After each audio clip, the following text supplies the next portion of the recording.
Bonjour, pour cette nouvelle interview de Télésiège, j'ai le plaisir aujourd'hui d'accueillir Raymond Renaud. Bonjour Eve-Marie. Bonjour Raymond.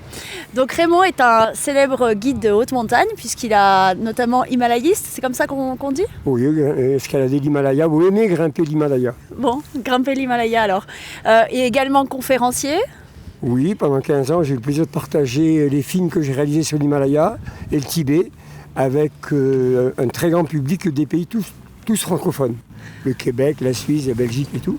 Et puis, toujours en partant de Serge Follier. Exactement, parce que moi j'avais eu le plaisir de pouvoir le rencontrer à Lyon lors d'une de ses conférences. À la salle Rameau, oui, exactement. Exactement, et je me rappelle avec beaucoup de chauvinisme que je t'avais entendu parler pratiquement que de Serge Chevalier alors que tu nous parlais de l'Himalaya finalement. Oui, mais comme je me présente au début et que j'ai passé 15 ans à Chamonix, je rappelle que je suis briançonnais et que depuis tout le temps je suis à Serge Chevalier.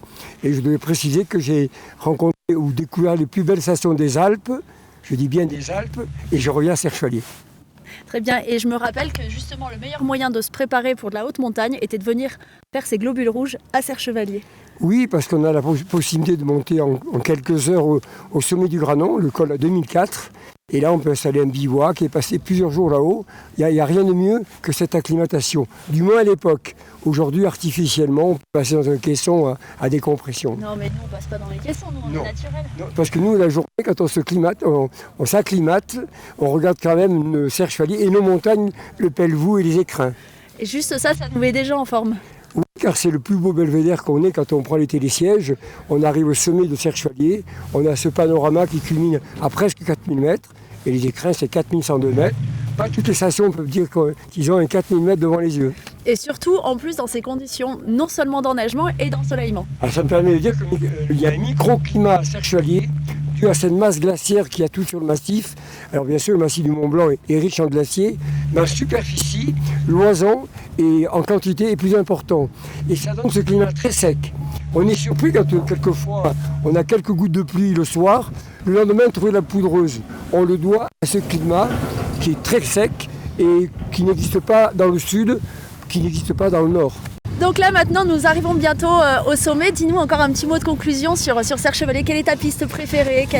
Eh bien ici la piste qu'on appelait la rouge à l'époque, oui. Il n'y avait qu'un téléski. C'est ici où il y a la meilleure neige car elle est exposée au nord et les pentes de cette étaient favorables à faire des slaloms. Donc avant que les télésièges soient créés à Serge Chevalier, c'était une des pistes les préférées des compétiteurs. Donc rappelons que nous sommes là donc, sur le télésiège de la forêt.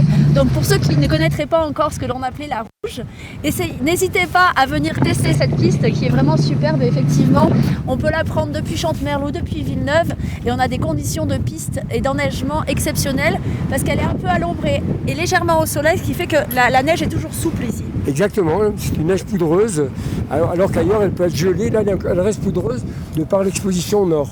Et puis il y a un panorama extraordinaire.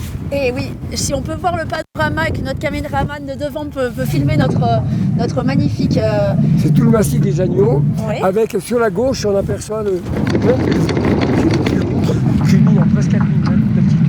On peut apercevoir aussi l'Iré par là-bas. Alors l'Iré, on a la Cucubelle en premier plan, la montagne pointue, et l'Iré est juste sur sa gauche. On voit la piste de l'Iré qui est le point culminant de Serge Chevalier. Donc quelle altitude l'Iré? 2800 et quelques mètres. Donc presque 3000 mètres à Serge Chevalier. Je vous souhaite une très bonne fin de journée à tous et puis n'oubliez pas de vous inscrire sur www.emdskichallenge.com pour toutes les prochaines courses. Au revoir.